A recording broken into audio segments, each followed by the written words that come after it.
city of Philly, where the birds take flight. Eagle swag on the rise each and every night. Coach Markus got the scoop ready to ignite. From the lanes of South Street to the Moore Street lights. Dashing like a running back, hitting every play. Blind guys in the zone, never led astray. Talking touchdowns, talking game day. Huddle around the mic, hear what they gotta say. Fly like an eagle soaring in the sky. Coach Markus always standing by. Bringing the heat, call it do or die. Philly squad, hear the battle cry. Fly like an eagle soaring in the sky. Coach Markus always standing by. Bringing the heat, call it do or die. Philly squad, hear the battle cry.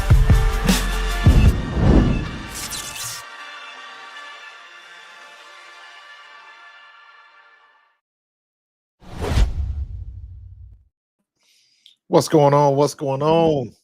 What's up, man? Welcome to the 2025 NFL season. For sure, we here. We here now. We got to change this from the off-season show now. As a matter of fact, I forgot to do that. I forgot. You good? You good? We got to come up with a name for this, man. We've been doing it for a little over a year now, right? Yeah.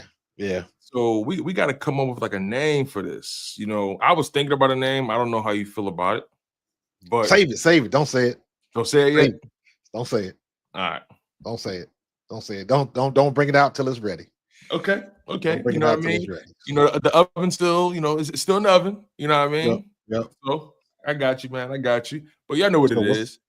It's your boy, Tone DeShields, your guy, Coach Markus. Y'all know what it is, man. We give y'all Eagles pregame shows. We give y'all off-season show. We give y'all everything you need and everything you can ever ask for when it comes to your Philadelphia Eagles coverage. So make sure you guys lock in. Make sure you guys are subscribed to both channels. We're live on Pro Fan Talk. I repeat, we are live on Pro Fan Talk. And we're also live on Chalk It Up Sports. So make sure you guys lock in, spread some love, spread some beginning of the school year cheer. Ain't that something? So yeah, man, man, we had this conversation a long time ago. It feels like we was just at the art museum steps, walking down Philly, celebrating with the city. Yeah. And now we here. We done been through all of the off-season talk, all of the preseason talk, and the off-season is officially done. It is time to get down to business. We are looking at week 1, and it is officially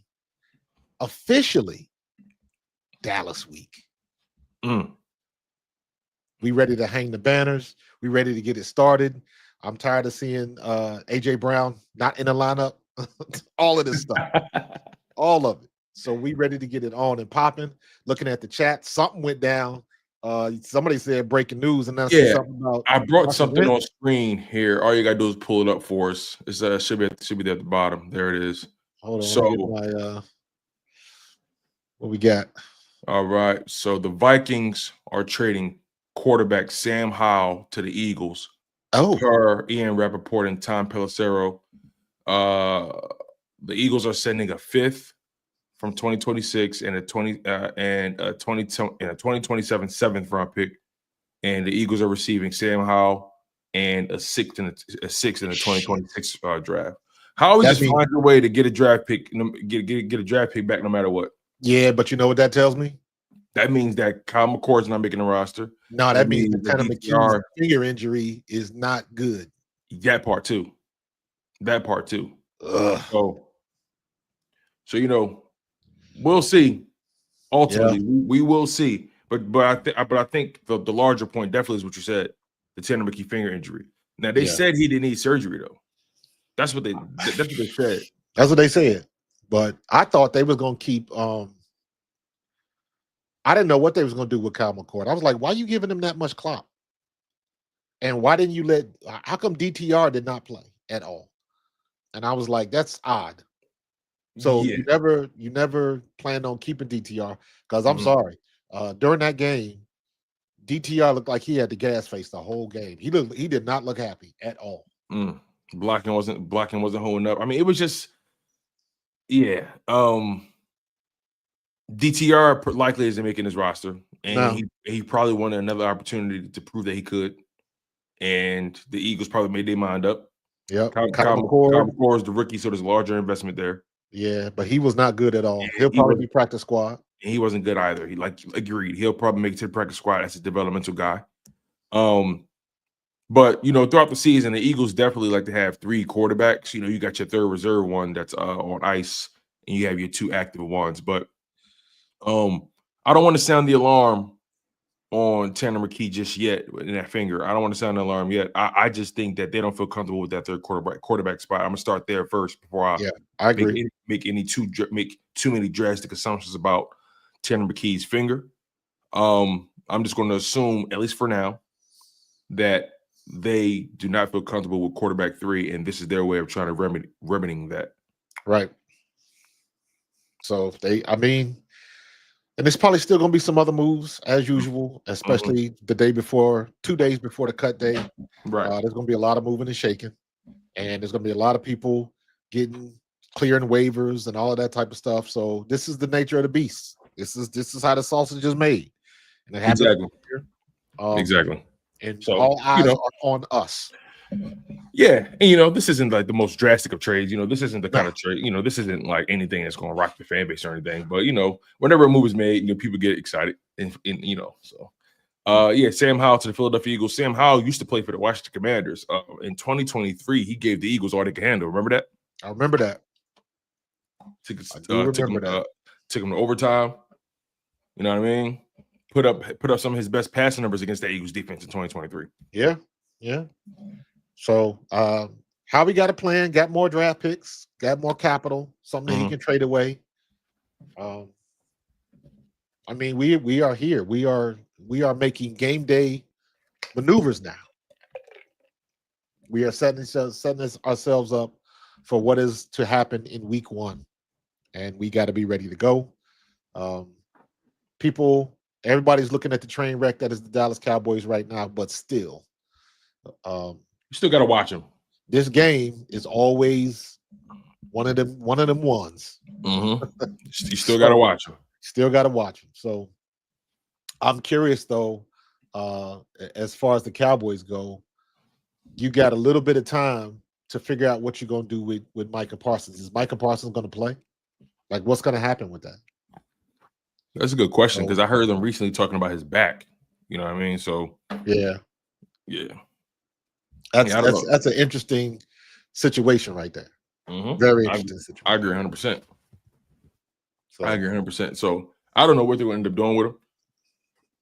They'd be fools to think that relationship is going to improve, but money cures all. Yeah, ask Myles Garrett. Yep. We'll see. Yeah, we'll see. We'll see what they end up doing, man. Did you see Jerry talking to Stephen A. Smith, man? You know what? I didn't even watch it, bro. I didn't watch it either. I just saw a clip, and I didn't watch it. And the clip just sounded nuts. I know Jerry. The clip he said, talking about he didn't have a chance to talk to Micah's. He did. What did he say? It's something about him talking to his agent, or didn't want to talk to his agent. He tried to say, he tried to say an agent has no place in contract discussions. Right. And what? Like I said, I didn't watch it. So, but I know it was going to be some bullshit, and I know it was going to be him trying to pander to the crowd. Like, you could have spent that time on the phone with his agent. Why you talking to Stephen A. Smith? Stephen A. Smith ain't gonna get the deal done. And Stephen A. Smith don't care whether you do or not. Stephen A. is just milking the situation, and Stephen A. is just doing what he's supposed to do. Get the good interviews, be jarring, and have that conversation. I mean, again, that's a conversation Jerry need to have. Why are you having a press run over a player that you refuse to pay? I've never seen nothing like this. An owner or a GM going on press runs trying to undercut the value of somebody he's trying to sign. His cognitive abilities is in the tank right now. And it's gonna have to be one of them situations like remember in the Batman movie when they took over Bruce Wayne's company and they was like, didn't you get the memo? So Stephen Jones gonna have to take over, and they're gonna have to find a way to either push him out, because I still say that right now The Dallas Cowboys will never win again until Jerry's gone. And he's past the point where he will step down willingly. He should be somebody in the suite waving at the crowd, signing autographs, watching the game. He should not be in day-to-day decisions because he's not making them, and he's not making good ones. But what do I care? It's the Cowboys. Not my riddle to solve. You bring up a good point, man. Yeah, I can't even begin to solve that Rubik's Cube over there that is Dallas Cowboys. It's one of those situations where you just got to sit back and get your popcorn ready. Man, watch the train wreck. Shout out to Terrell Owens, man. Just sit back and get your popcorn ready, man. Watch the train wreck. So all you can do, man. But what are we looking like for this 53, man? Yeah, man. So I went back and I tweaked some things. As did I. And one of my tweaks was obviously it went against what I wanted, but I had to be realistic about what the decisions that have been made, right? Like I could believe in my heart that this player shouldn't be on the roster, but the Eagles may put him on there because of just again the decisions they made, the reps they've gotten, so on and so forth, right? But let me see here. Let me see if I can bring it up.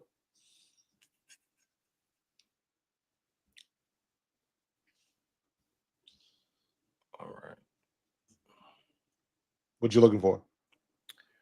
Okay, there it is. I just want to bring it up real quick, my 53 man. All right, let me pull this up. And since you trade for Sam Howell, does he make your 53? That's a good question. I would imagine he would, right? Why else would you trade for him? Or that's a waste of time. Damn, that debunks my 53-man roster. Shit. This guy. Because I'm taking my three quarterbacks. I had DTR making the team last time. Yeah. But clearly that's not going to happen. Oh, shoot. It didn't save my updates. Anyway. What I'll do is I'll bring up my old one and I'll make the tweaks on the fly because I remember everything. So let's see here. We can start with yours though, bro. Let's start with yours. It's the same. I got a couple of quarterbacks: Jalen Hurts, Tanner McKee, and now Sam Howell. Okay. I was fluctuating back and forth until 5 minutes ago with what they were going to do with Kyle McCord. I was like, why are they giving him so much clock? And then because it was both scenarios didn't make sense. DTR doesn't play. Well, he's not a guarantee for the team. And then Kyle McCord is getting all the reps, which means that's what you do with a rookie if you're trying to get him some tape. So maybe somebody else will be interested because he's about to get cut. Right. So either way didn't make sense. And of course, then we find out Sam Howell was in town. So now we got Jalen Hurts, Tanner McKee, Sam Howell, and then whoever they're going to get on practice squad, which doesn't count. 3 running backs. Initially, I had 4, but we down to 3 with Saquon, Shipley, and A.J. Dillon. Wide receivers, A.J. Brown, Devontae Smith, Jahan Dotson, Darius Cooper, John Mechie, and Anais Smith. So maybe they can still find a way to put Elijah Cooks on practice squad because he played, didn't he? I thought he was hurt. Elijah Cooks did play. He missed the first. He missed the first 2 games. Right. He did play. So there's an opportunity for him to be on practice squad. Johnny Wilson is on IR. So that's where you got it. And then you got the tight ends. You got Goddard, Calcaterra, and Granson. Those are my 3. And then it gets a little dicey with the offensive line. Right. But I went with Mailata Dickerson, Juergens, Tyler Steen, Lane Johnson, Miles Hinton, Trevor Keegan, Darian Kennard, and Brett Toth. So you got 10 or 9? I got 10. Okay. I had 10 at first. I had tweaked that. Okay. And Matt Pryor. Okay. I didn't say Matt Pryor. So there's my 10 because I think I don't know. That's just the position that they always seem to be ready for. Defensive tackles. and somebody in there talking about BVS. I got BVS listed as a linebacker, which is why I didn't put him at running back. Yeah, I got him listed as a fullback. So, but I mean, they could, those 1 or 2 spots, that's where it gets tricky. Yeah. So, D tackles, I got Jalen Carter, Jordan Davis, Ojomo, Ty Robinson, and Gabe Hall. And then over to the edge, Nolan, Jalix, Ojulare, Josh Uche, Zach Bond, and Patrick Johnson. I think Patrick Johnson outplayed APR. Yeah, I mean, he got more snaps overall. Yeah, I thought Patrick Johnson had a good last 2 games. Yeah, you know, APR had a strip sack in that Jets game. But APR really didn't do nothing up until that point. No, I feel you. I feel you. Like for example, last game, the Browns game, he only got like 10 snaps, 11 snaps. APR might end up on practice squad. That's entirely possible. Yeah. Again, I think I really think it was for lack of reps. He didn't really get them. But I think Patrick Johnson, to your point, overall has outplayed. Patrick Johnson has had the best preseason out of all the edge rushers. Yeah, you know, if you want to be technical about it, I mean, he's been active every single game, man. He's made a play every game. I think he has 2 sacks and interception through the preseason. Yeah, he's balled out. The linebackers, I got Zach Bond, Jahad Campbell, Trot Jr., Smile Munden, and Van Sumer. And who am I missing? So basically, you think you basically think they cut Antoine Powell and then they bring him out practice squad? Yeah. Okay. I think it's funny you say know that. what? Again, now that I think I'm leaning towards that a little bit. See, I don't know. Are they gonna? Because Ben Van Sumer, he's gonna be obviously the fullback, obviously special teams, and he's a reserve linebacker. Right. Well, who am I missing at linebacker? Smile Mondon? No, I got Smile Mondon making the 53. So on mine, I got Zach Bond, Jahad Campbell, Trotter Jr., Smile Mondon. After that, now you're getting into like Dallas Gant and all those guys. Yeah, Gant, Campbell, and Dixon. So I guess I'm right. I'm good with that. Yeah, I'm good with that. Van Sumer can be the X factor because he can go both ways. Saves him a spot, and then of course cornerbacks: Quinyon, Cooper. Unfortunately, Keely Ringo, Adoree Jackson, Matt McWilliams, and Jacorian Bennett. Yeah. And then, of course, safety. You got Reed, Sidney Brown, Andrew Makuba, and Tristan McCollum. I wish they would find a way to keep Perry Nickerson, but I don't think they're going to do it. I don't think so either.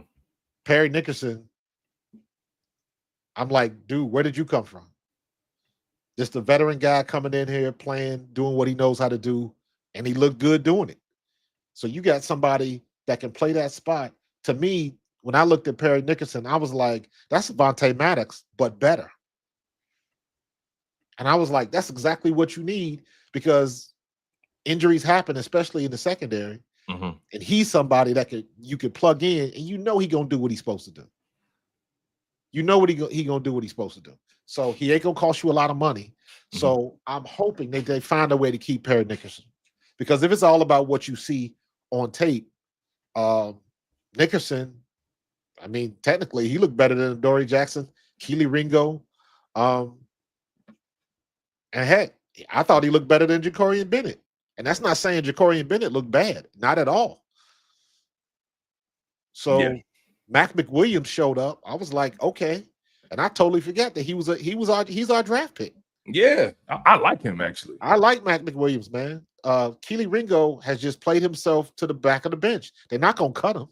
Of course not, because my whole position is he has special teams value. I mean, that Eagles special teams was a non-conversation last year because him and Sidney Brown played very well. Yep. And they didn't give up anything in punt coverage. I mean, the Eagles didn't get any punts returned for a touchdown. You didn't see any punts getting taken to the Eagles 10 or 5 yard line last year.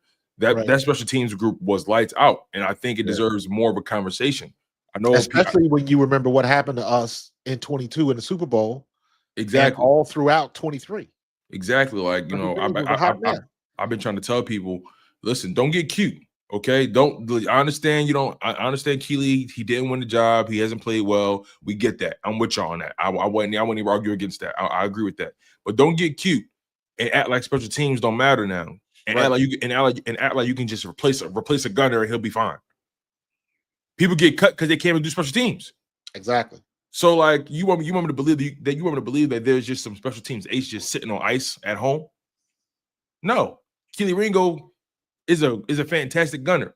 He has the athleticism, the speed, the tackling ability to get that job done, and he's done that throughout 2024 that season. So I don't think, and regardless of how I feel about him as a CB2, I have to be mindful that he is shown value in a different respect, and that's why I keep telling people don't get cute because we've seen what it looks like when people don't know how to do their job back there. I've been, as a matter of fact, perfect example. The punt coverage team that I've been watching through our preseason has been awful. Yeah. Awful. Special teams through our preseason has been awful. I don't know if people pay attention to that, but I have. I've been seeing I've been seeing punters have their way a little bit. Now, granted, you got backups out there doing that job. That's not your real crew that's going to be out there.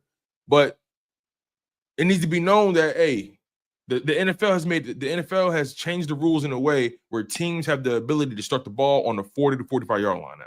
Yeah. The 35-yard line. Like you can't play around with field position anymore. Field position is more valuable now than ever because the league is making it where as though it's easier to score. You have less distance to travel. The league is trying to increase scoring, as they always are. And you know what? I didn't think about it like this, but and I'm looking at this. I'm looking at the macro for the next, let's say 10 years. However they keep these rules up, there's going to be a drop in offensive yards because of you ain't got nobody starting on their 10 coming out no more. So you muted up, bro. You're right. It's not going to be that common anymore. The only way you might see guys start at 10 is maybe there's a penalty on the kickoff, right? Or maybe right, or off of a turnover. Punter, or off a turnover, or the punter just did a fantastic job of pinning them deep. But as far as kickoffs go, you're not really going to see too many games where guys even start at the 20 or the 20 or even 15. You're going to see more situations where guys start at the 30 or the 25 or the 30 or higher. Yeah, some people saying they're not a fan of Michael Clay. I think Michael Clay had a fantastic year last year. I don't care what anybody says. Michael Clay is fine. I just think when you got to play with guys that are not going to be on the team in a day or so, you get what you get. So, we're not going to get a 30-yard punt return, or take a kick down to the 5. No way. It's not going to happen. Few and far between. As Blunt just said, Lewis Seen made one play and ended up on crutches. This dude is glass. And did I tell you I went through a whole beef with part of my community about the whole Lewis Seen thing? Like there were some people who were really pulling for Lewis Seen, like he's done something in the league to pull for. Like they were like defending him because he's a Georgia Bulldog. Well, that dog got sent to the youth. That dog got sent to the kennel, and and as of right now, they trying to decide whether or not he get euthanized or not.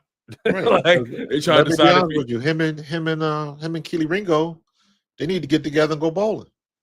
So it is what it is, and I'm saying that. And if y'all been checking out me and Tone for a while now, I'm somebody that was riding with Keely Ringo. You and I, from 2 seasons ago. Yeah. So I was a Keely Ringo fan, but tape don't lie. It sure don't. It sure don't, man. Let me get to my updated 53. Let me pull this up for you so you can where are you? All right, yeah, pull that up for me if you can, my good brother. Make sure you guys smash that like button again. Make sure you guys are subscribed to the channel. We appreciate the love. and the support. All right, so this was my 53-man roster prediction as of August 10th, and my updated one is as of August 24th. So I just want to recap you guys, remind you guys what I did before, so you guys can see the difference in my decision making here. All right, so the first time we did this, I had quarterbacks, Jalen Hurts and Tanner McKee. I had 2 quarterbacks. I had 3 running backs: Saquon, AJ Dillon, and Will Shipley. I had a fullback in Ben Van Sumeren. I had 7 wide receivers in AJ Brown, Devontae Smith, Jahan Dotson, Johnny Wilson, Darius Cooper, Anaya Smith, and John Mechie III. Y'all called me crazy for that 7. It's all right. I don't mind looking crazy. Tight end, I had Dallas Goedert and Grant Calcaterra. Offensive line, I had Lane Johnson, Tyler Steen, Cam Jurgens, Landon Dickerson, Jordan Mailata, Kendall Lamb, Drew Kendall, Matt Pryor, Trevor Keegan, and Brett Toth. I had them keeping 10 offensive linemen. And again, you guys, this was my very first 53-man roster prediction. I'm going to give you guys my updated one after I finish recapping my original one. So defensive tackle, I had them keeping 6. Jalen Carter, Jordan Davis, Morrow, Jomo, Ty Robinson, Gabe Hall, Byron Young. On the edge, I had them keeping Nolan Smith, Jalix Hunt, Josh Uche, Aziz Ojolari, Patrick Johnson, and Antoine Powell-Ryland. At linebacker, I had them keeping Zach Bond, Jahai Campbell, Trotter Jr., and Ismail Mondon. Corner, had them keeping Quinyon Mitchell, Cooper DeJean, Jacorian Bennett, Keely Ringo, Matt McWilliams, and Eli Ricks. And safety, I had them keeping 3 of those guys: Reed Blankenship, Sidney Brown, Andrew Makuba. And on special teams, you obviously got Jake Elliott, Braden Mann, and Charlie Hewlett, your long snapper. And at the time, Nakobe Dean was your only guy that was on IR and will start the season on the PUP list. Now that we got through my original one, let's go to the updated one. All right, let's zoom in here. And this is post-trade too, so I had to make some quick adjustments on the fly. All right. Here we go. So now I got 3 quarterbacks: Jalen Hurts, Tanner McKee, Sam Howell. 3 running backs: Saquon Barkley, AJ Dillon, Will Shipley. Fullback, Ben Van Sumeren. My wide receivers got cut down to 6. I know you guys are happy about that. Cut down to 6.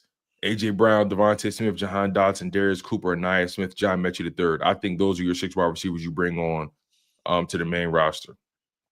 I'm sorry. I do not think Darius Cooper gets 2 waivers. I do not, man. And I think he showed enough pop in that first game for a team to take a chance on him. The fact that he did not dress for the Jets game tells me he makes the roster. All you need to know. Because somebody had to come and have that conversation with him. Yeah. So somebody had to say, "Hey, listen, you're not dressing today." And that's to the point where if somehow he gets cut, that'll be a serious surprise. Yeah, and again, that Browns game didn't do any of those wide receivers any favors, and I think that's why they was like, "Yeah, DTR, we cool, we saw enough." That Browns game, he looked bad. But anyway, he looked like a liability, frankly. Nonetheless, so 6 wide receivers: AJ, Devontae, Jahan Dotson, Darius Cooper, Anaya Smith, John Mechie III. Tight end. Oh, real quick, that John Mechie III trade, how he's looking like a fortune teller now. For real. Like seriously, he's looking like, and obviously you don't wish any injury. We don't expect any injury. You can't legislate him. You can't predict him. Prayers up to Johnny Wilson. He's done for the season. But yo, he's looking like a mastermind. It's crazy. Anyway. Yo, did I get that wrong with Darius Cooper? I thought Darius Cooper didn't play. Everybody's in the chat telling me he did dress. Oh, did he? Yeah, I didn't think he played. I could be wrong. Let's just see if we can find out.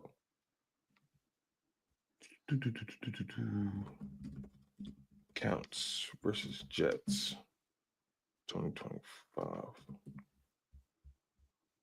All right. Let's see if I can find something here. All right, here we go. All right, so yes, Darius Cooper, he did play. He had oh wow, he played a lot actually. Gotcha. Not bad then. Yeah. He had 32 offensive snaps. Him and Nyson played. My fault. Yeah.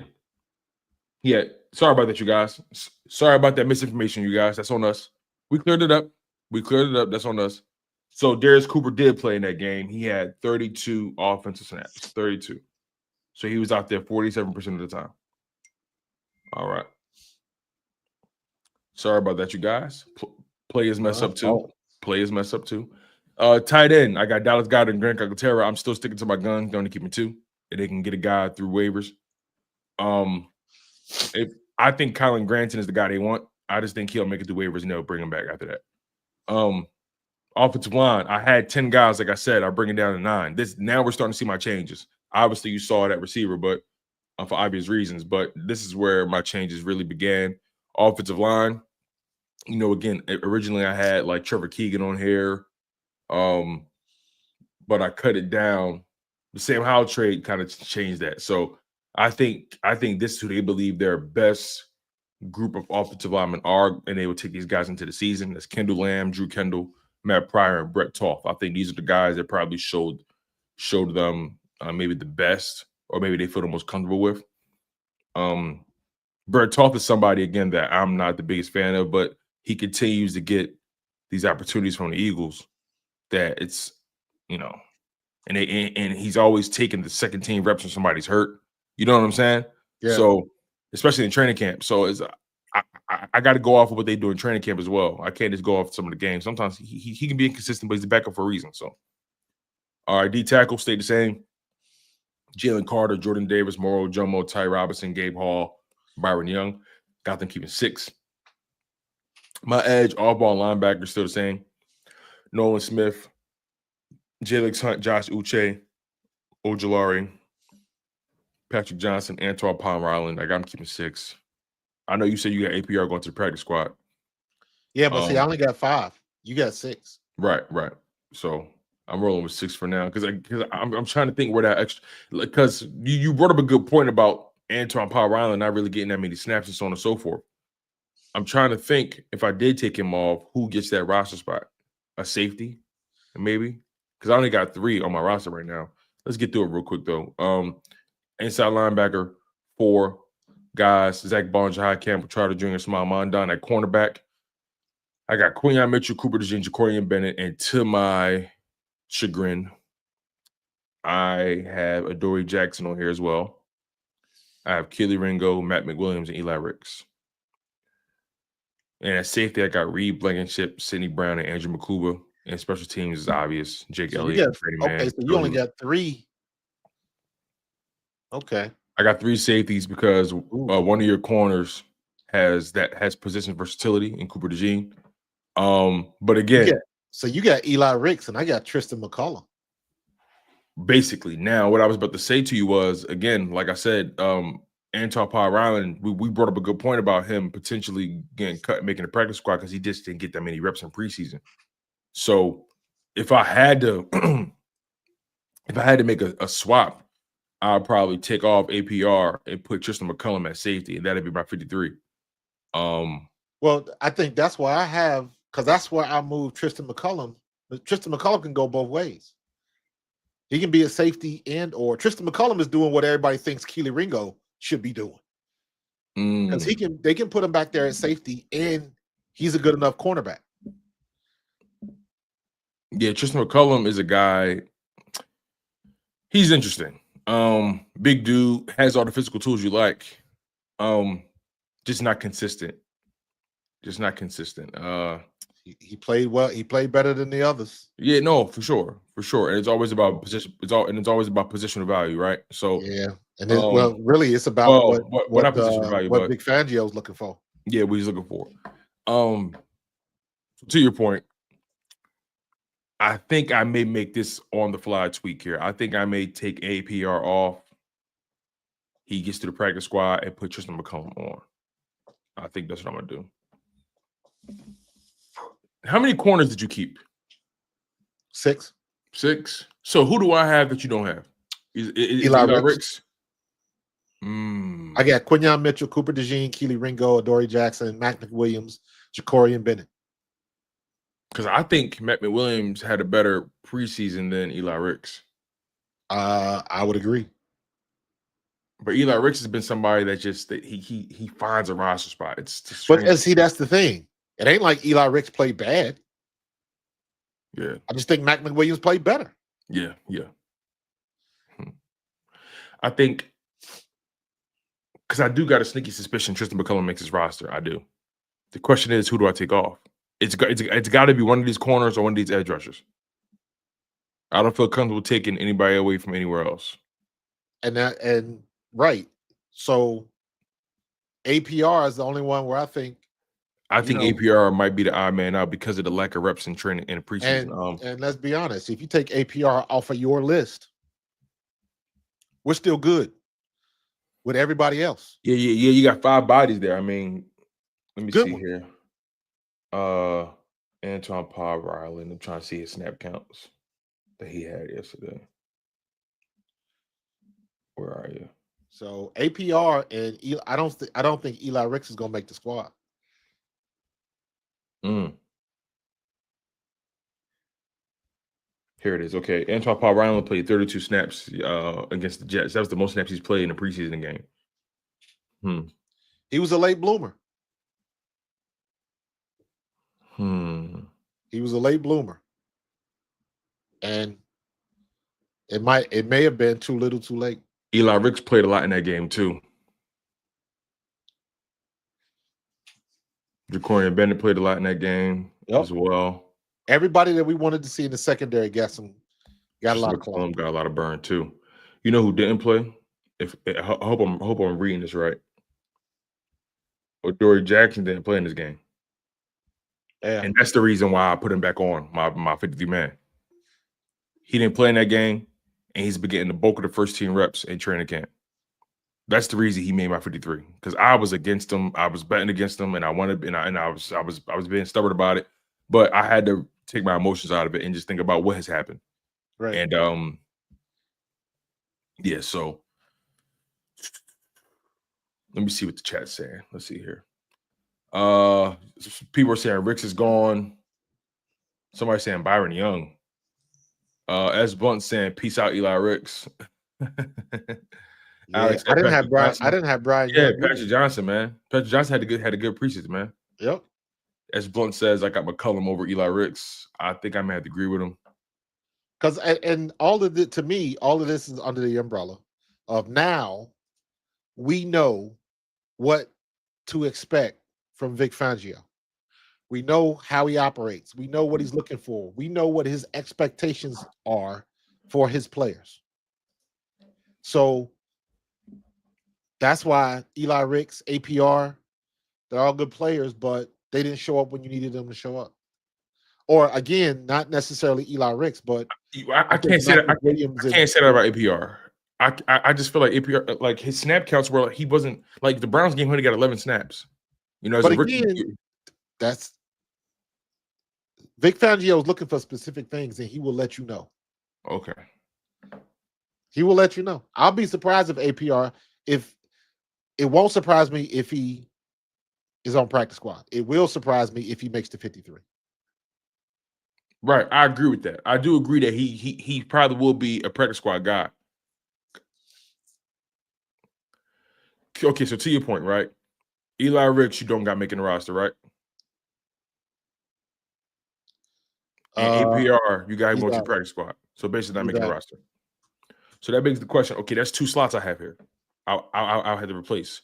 I'm willing to take off Eli Ricks and put Tristan McCullum right here. Now, see, his drone therapy, he's got a point that I was thinking about. Because I looked at Perry Nickerson's contract and I looked at Keely Ringo's contract. Keely Ringo is only a little over $1 million on the cap, $1 million cap hit. If you get rid of him. So, I mean, you got Ringo cost control for the next 2 years. I don't see the point in trying to. He's on a rookie deal. He's on a fourth. That makes total sense. He's on a fourth round contract. You value having somebody that can play on the field. It all depends on what they want to value. Do they still think enough of Keely Ringo, and do they still think enough of his potential to stick with him, or would they cut their losses and get somebody like Perry Nickerson, who is experienced, who did play well, and that's a good point. You got somebody that if you stick them out there, they're gonna do what they're supposed to do. This is tough. This is tough, actually. The DB cuts are going to be probably the most difficult. Yeah. But yeah, I've taken off Eli Ricks and I've put Tristan McCollum on there. All right. Let's see. So now APR. If I was to take him off, who would I add on? Perry Nickerson? But they were back to 7 corners. And you got him keeping 6.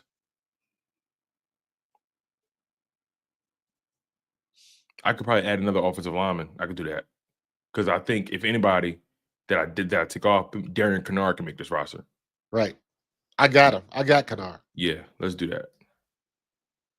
Let's do that. Change the 5. And they're going to go back to offensive lineman, Darian Kennard. Because I like Darian Kennard personally. I don't think he had a bad training camp or preseason. Still learning though. I think he was an undrafted guy too. All right, there we go. All right, so I mean, look, so I think the main positions we're going to be watching. I think the main positions we're going to be watching are how the wide receiver cuts go, and how the DB cuts go. Right. That's going to be something that we're going to be watching very, very closely. So, you know, I'm excited to see how this thing turns out, though. Yeah. We got good problems. Yeah. We have good problems. So, there's a lot of teams that wish they had the issues that we have.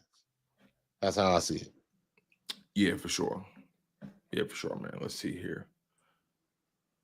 All right, let's look at some of these comments because my man S. Bunt says you have both draftees, offensive line being cut, Hitton and Cameron Williams. Yeah, I do. I think they go to practice squad. I think at least one of them go to practice squad. At least one, for sure. Now, what you have to be reminded of, S. Blunt, I did keep one of those rookies, though. I kept Drew Kendall, the interior lineman. Drew Kendall is a rookie. And he played. So maybe not Miles Hinton or maybe not Cameron Williams because they were just flag. They were playing flag football out there. How many flags I saw them get thrown at them? So the best rookie out of all those guys has been Drew Kendall. That's a fact. And I don't think Miles Hinton or Cameron Williams has outplayed Matt Pryor or Kendall Lamb, the veteran. I don't even have him keeping Kendall. Drew Kendall or Kendall Lamb? I don't have either one of them. Who's your center or backup center? Toth. Oh, I think Drew Kendall's better at it. They had Toth at center last game against the Browns. You know, I seen Drew Kendall like play center in that first preseason game. I think I saw him playing center. Did he play center yesterday as well? He probably did. I wasn't paying attention to the center. I mean, yeah, Drew Kendall played. He played some center snaps. He played 19 reps at center and guard. Brett also played 32 snaps. Yeah, Jeff Stoutland is known to move people around like that, especially the guards. Yeah, but they got Drew Kendall in and out. He played 19 reps, and that was it for him. Right. Whereas the Brett Toth, they had him out there for 32 reps. Who else they had out there? They had Trevor Keegan out there for 64 reps. You know what I'm saying? Miles Hinton was out there 49 reps. Kenyon Green was out there for 49 reps. I think Miles Hinton is a no-brainer because I just think Stoutland likes that type of player. You think they keep Miles Hinton? Yeah, I think for whatever reason, I just think that Stoutland likes those big type dudes, and plus he's got.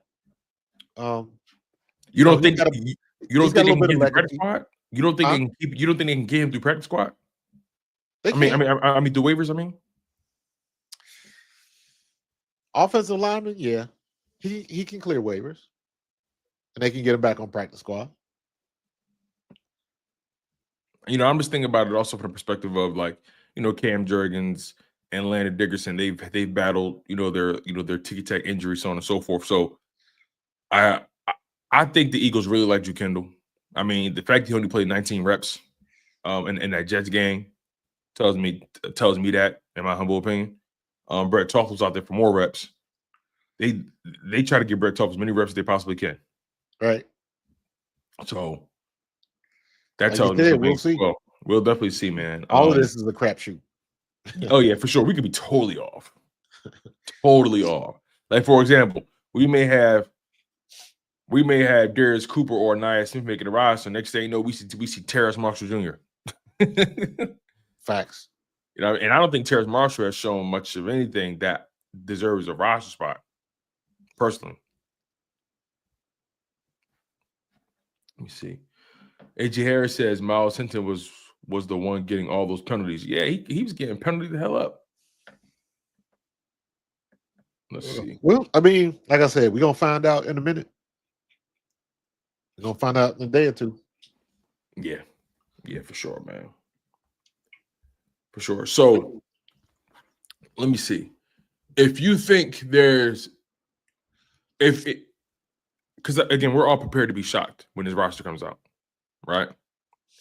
What do you think is probably the most shocking thing the Eagles could do that people don't necessarily expect when it comes to assigning the 50-man roster?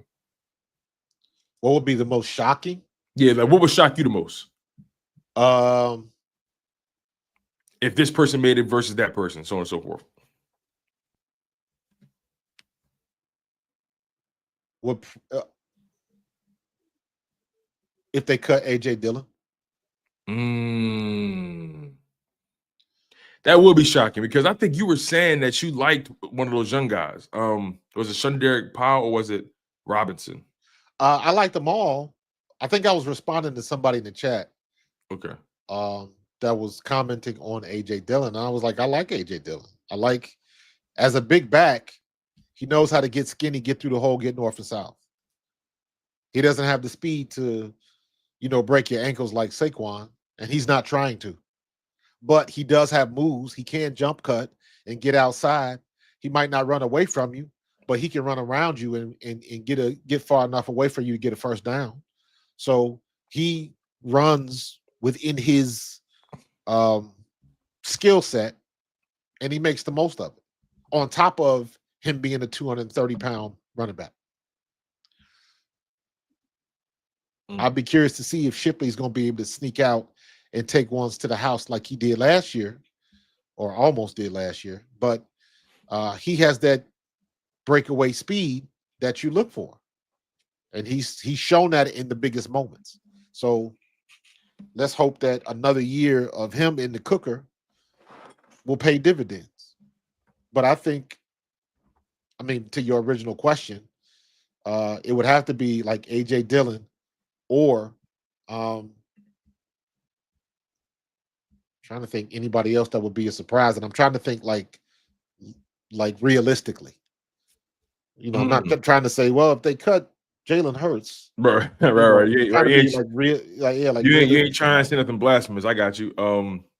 So only thing I can think of is, the linebackers are tight.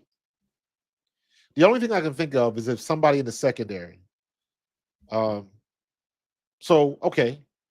this would be a surprise to me if we tried out there against Dallas and Keely Ringo was starting. That would be a surprise. Because I was surprised that he did not play. Wait, say that one more time, bro. Keely Ringo. What about him? I said I would be very surprised if they trot him out there to start versus Dallas. Yo, it's so funny you say that, right? Because remember coming into the season last year, there were so many things we thought we had figured out. There were so many reports that we were relying on and using as a way to kind of substantiate, our claims and our predictions. And things got turned in their head completely. We thought Devin White was ahead of Nakobe Dean. All of a sudden, Nakobe Dean's ahead of Devin White. Exactly. All of a sudden, this phantom injury comes up. What you mean, ankle. Devin White ain't traveling? What? Yeah. And then, Isaiah Rodgers gets hurt with a hand. I'm like, wait, wow, when? Like, so that set Quinion up to be on the outside, and then that set Nakobe up to be the starter next to Zach Bond. And we never looked back. And I'm not mad at the move at all. But again, that was something that completely went against everything that we saw, heard, or read coming out of training camp. Yeah. And again, we've seen the preseason games. We know Ringo hasn't played the best. But and we know the reports have been very clear about who's been getting the bulk of the first team reps. Adoree Jackson. Right. But what if it's what if that happens? What if what you just said happens? All of a sudden, Keely Ringo's out there starting. And he's balling. like just what the I'd have the same question as everybody else. Where did that come from? That's what I'm saying. I was hoping we would see it, but for whatever reason, he wasn't showing that in camp. Right. He wasn't showing it in the games. And then all of a sudden, did he just flick a switch? Like, what happened? What did he learn? What vital piece of information that he get that made everything click? Because sometimes that happens. Mm-hmm.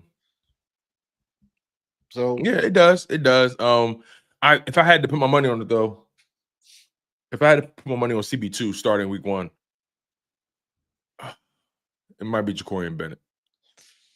That's what I'm going. I'm going with Jacorian Bennett at CB2.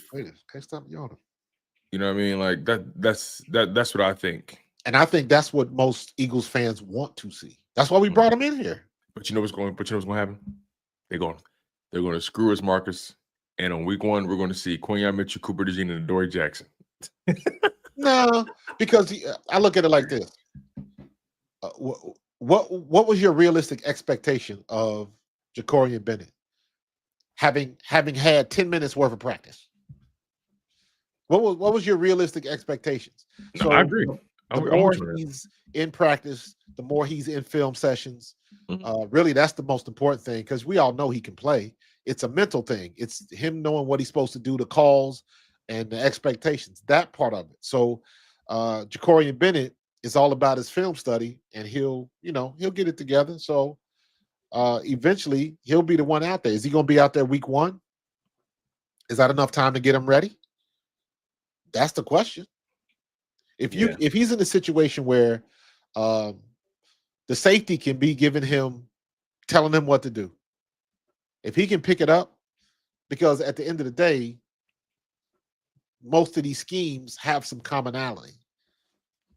So if he can pick it up and be able to make his adjustments and do what he has to do on the field, I don't think it'll be a problem. Because remember, even with veteran players, if you got to think, you already a step too slow. So that's the gamble when you bring in new players. They don't know the playbook. They don't know what's expected of them. You might be in the wrong position. Should you be inside the numbers? Should you be outside the numbers? Should you be inside the man or outside the man? Like, those are the things that you got to figure out. So if he picks up the defense to a point where Vic Fangio is comfortable, right, then I think Jacorian Bennett is the starter.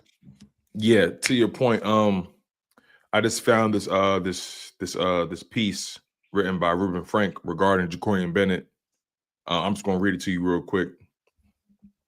It says here, it wasn't a perfect performance, and this is based off of his Jets tape, right? Right. Shout out to Reuben Frank. Shout out to Dave Zangaro. Those guys write for NBC Sports Philadelphia. They're very good at what they do. He says here, Reuben Frank says, it wasn't a perfect performance, and he was facing an undrafted rookie free agent quarterback, so you have to consider that. But I just see Jacorian Bennett making plays when he's out there that Keely Ringo and Adoree Jackson haven't been making. Bennett had great coverage on receiver Arian Smith on an early incomplete pass by Brady Cook deep in Jets territory, then had back-to-back big-time tackles for short gains on Cook passes to receiver Brandon Smith and tight end Jeremy Ruckert. Jacorian Bennett had a pass breakup and allowed 3 short gains before leaving the game. I still think Adoree Jackson is going to start the season at CB2 across Quinyon Mitchell, but I like what I've seen from Bennett, especially considering he just got here 2 weeks ago. I wouldn't be shocked if he's a starter by week 3 or 4 or earlier. That angle is interesting. We've seen Fangio have a guy out there those first few weeks, and then he makes a transition. We've seen that with Devontae Maddox to Cooper DeJean, right? And at that point, Cooper DeJean was healthy, but he still had to catch up because he missed a portion of training camp with injury. Right. So we got to also put that into the gumbo as well, right? But he just said it. He could see him starting week 3 or week 4. Well, if he's good enough to start week 3 or week 4, why isn't he starting week 1? Because he don't know the defense yet. Exactly. So Johnson Lifestyle. We did talk about that earlier. We think that the trade for Howe is because Tanner McKee might be his injury might be a little bit worse than we think, and Kyle McCord is going to be on practice squad. Yeah, listen, people have been obsessed with trades lately. There's two people that Eagles fans, and I'm not talking about you, Johnson, but there's two names that Eagles fans have just been obsessed with when it comes to trades, and it's been Jahan Dotson and Tanner McKee. Why? I don't understand. I don't know. Why would the Eagles trade their third best wide receiver? Tanner McKee. Why would they trade him and get trade value from him? And you think Harry Roseman is like a days ago with the backup quarterback? A backup quarterback won him a Super Bowl. He's going to water that seed for as long as he possibly can. He's going to keep Tanner McKee on his roster for as long as he can. But eventually Tanner McKee is going to want a bigger role for himself. So you have to start to prepare for his exit, especially with Jalen Hurts being your franchise quarterback. You can't. Tanner McKee won't, especially if he knows he's good. He won't want to be a backup forever. Especially if the market out there indicates that he can start somewhere, or at least compete for a start spot. He's going to take that opportunity. So, yeah, I think people need to pump the brakes with the whole Tanner McKee, Jahan Dotson trades rumors. People get real weird around this time, man. I don't get it. I never understood it. It made no sense to me why Jahan Dotson's name will ever come up in trade talks. It was only because they traded for John Mechie. But I'm like, John Mechie just got here, doesn't know the playbook. Why would I reset my progress I made with Jahan Dotson? I don't understand that. Yeah, Kyle, I don't understand this comment. This is to you, Tone. Tone, let's see here. Kyle Korsky, excuse me. Thank you for your super chat, my man. He says, Tone, they just said who's going to be on America's Game. 24 Eagles is Sirianni, Hurts, Bond, and Barkley. I don't understand what they. I don't understand. I don't understand. So, give me a little bit more context to what you're saying, Kyle. You ain't got to send another super chat, but just post something in the chat and give me a little bit more context on what you're trying to say here. Thank you for the super chat, though, man. They can cut Ringo, but it would be a little over $1 million cap hit. They can cut anybody. Yeah, which is not a lot of money. Should they? Is the question. Should they? Exactly, because he's still a good special teams player. That's the question. Not can they? They can do anything they want. Should they? And I say no. I'm still on that side of things. Yeah, I'm with you. Keep them. Yeah, because there's benefit in having somebody that's familiar with your organization. So keep them. We'll know we'll know without a shadow of a doubt if it's time for him to go. And I don't think we're there yet. Not hard. I hope we never find that out because that means somebody has to go down for him to be in a situation where we're stuck with him. Right. Like you got to play him now. Who was that? Who was that? Was that in 23? You talking Bradbury? It wasn't Bradbury. It's somebody else that was just getting toasted. Bradbury was getting toasted. They just kept going at him and I was like, I don't blame him. I think that's who it was though. Bradbury was getting toasted. Like there was a point in that Seahawks game Seahawks game in 2023 where it was the game-winning drive by what's the dude's name? It was like Drew Lock. It was Drew Lock. And they quite literally targeted James Bradbury the entire drive. Every pass with James Bradbury. Every single one. Wasn't no secret. And he couldn't stop it. And he couldn't do nothing. So I would have done the same thing. I don't think Nicholas Morrow was that bad. I agree. Nicholas Morrow was better than Shaq Barrett. Shaq Leonard. We had these discussions last year because I remember it. For whatever reason, that defense could not tackle to save their life. And that was a defense we still had Marcus Epps at that time. No, Marcus Epps left after he was gone. After 22? He signed that contract with the Raiders after the Super Bowl season. What? We couldn't. Yeah. I remember when we lost that game at home to San Francisco. We had Kevin Byard. Kevin Byard, thank you. Yeah. We could not tackle. I don't know what it was. I'd never seen anything like that. But our tackling skills was absolutely horrible. Yeah. Yeah, man. All we needed So to do was long ago. In the So past, long yeah. ago. Epps, last I heard, Epps is in Las Vegas, right? It's a good question. I mean, I haven't heard Marcus Epps' names in a long time. Let's see. Marcus Epps, as of right now, he's on the Patriots. Okay. He's on the Patriots. He spent 2 seasons in Vegas. Okay. I think they gave him like a 3-year deal. So they probably moved on from him before that guarantee in that final year. He was hurt in 2024, only played 3 games. So yeah. Now he's entering that part of his career where he's on year-to-year basis with teams. He has to prove, so on and so forth. And he's 29. So I doubt a guy like him gets any sort of long-term commitment from teams. His best bet is really just signing 1-year deals throughout his career and just trying to stay relevant, trying to stay active, and is, at bare minimum, be a special teamer. Right. Maybe battle for a starting safety spot on a mediocre defense. Yeah, man. Yeah. But we can start to close this. We can start to close the show. I gotta make a run anyway. So okay. Yeah, I gotta make a little run. Gotta go pick up the pup from the dog sitter. All right. Yeah. So I did want to answer this question. Should we sure. blame Shiloh Sanders if the Bucks waive him? I think Shiloh gonna make the team. Well, the word is he did get waived. The word that I'm seeing from people is he did get waived. Oh, he already got waived? Let me double check this real quick because you got to be smarter than that, Shiloh. Yeah, he did. I thought it was BS him getting ejected, but they always catch the second dude. Okay, so I'm not seeing. Okay, it's not official. He hasn't been waived yet. It's not official. But regardless, though, he got to be smarter than that, man. Yeah, agreed. He got to be smarter than that. Like, you're a 25-year-old rookie. Your leash is not that long, so it was inexcusable. Breastbone says he was waived. Oh, yeah, I don't see it here. I think it's official. Okay.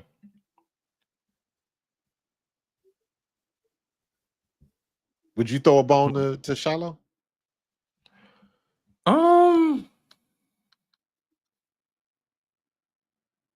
I mean, let me see. What is measurables? I mean,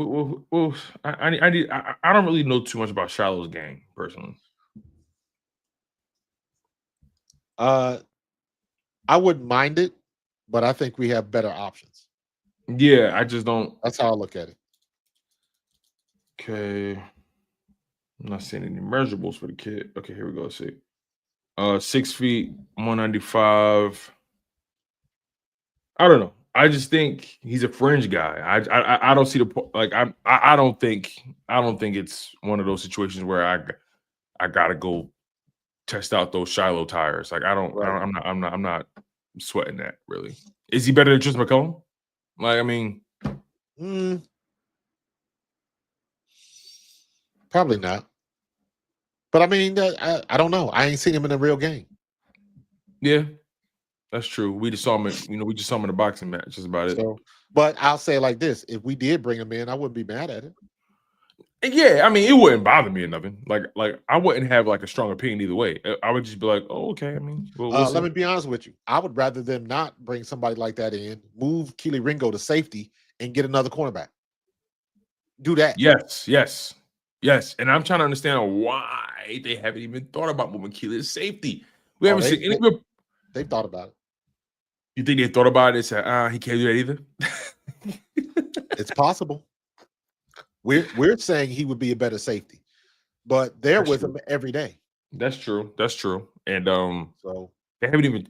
I think what throws us is that we haven't even seen them trying in training camp. Like, it would have came up with these guys, the beat reporters. It would have came up. So, like, if they're just judging it based off of film or just what they assume, then they're doing the same thing we're doing. Yeah. And granted, they see him every day. Don't get it twisted. But if you haven't actually put him out there to see what he can do with those new responsibilities, then they're pretty much doing what we're doing, predicting, assuming. That's just my humble opinion, though. But y'all know the vibes, man. Make sure you guys smash that like button. Make sure you guys are subscribed to the channel. This is the final off-season version of this show. Yes, sir. I'm going right in Photoshop, and I'm going to change everything. Going forward, this will be all in season. And I will text you after, my good brother, regarding the name I was thinking about.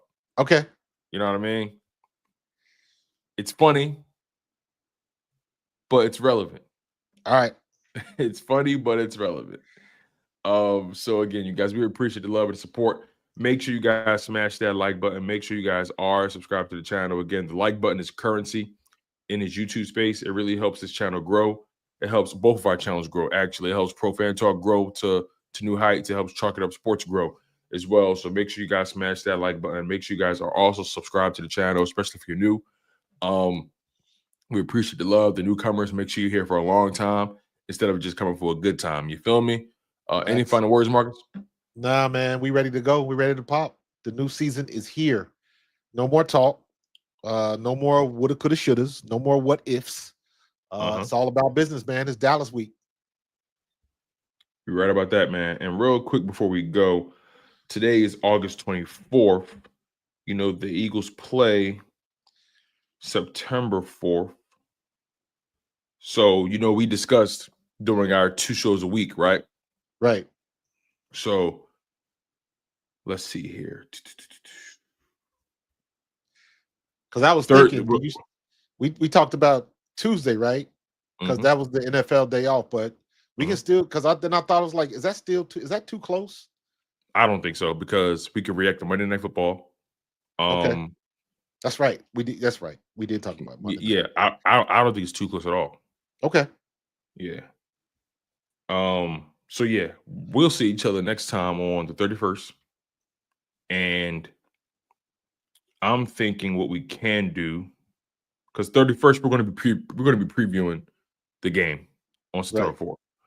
We should start our 2 shows a week on the 9th of September. That'll work. So effective September 7th, you'll be getting 2 shows a week, you guys.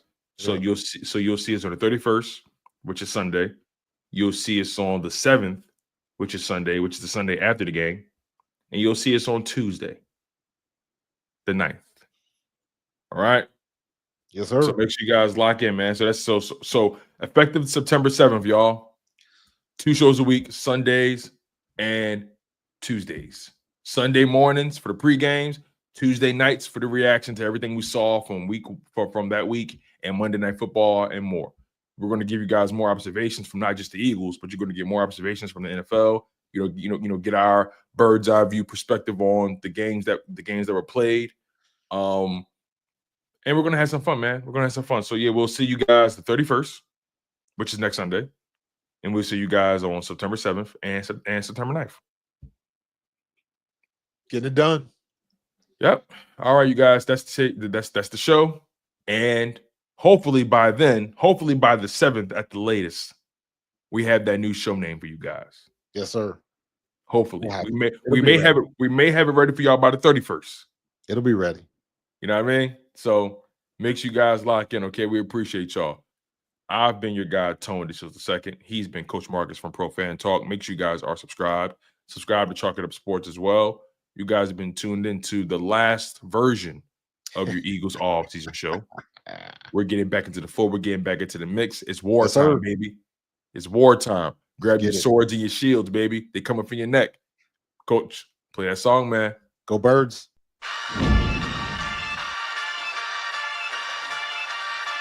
In the city of Philly, where the birds take flight, Eagle swag on the rise each and every night. Coach Markus got the scoop ready to ignite. From the lanes of South Street to the Broad Street lights, dashing like a running back, hitting every the zone, never let astray. Talking touchdowns, talking game day. Huddle around the mic, hear what they gotta say. I like an eagle soaring in the sky. Tony Markus always standing by. Bringing the heat, call it do or die. Philly squad, hear the battle cry. Fly like an eagle soaring in the sky. Tony Markus always standing by.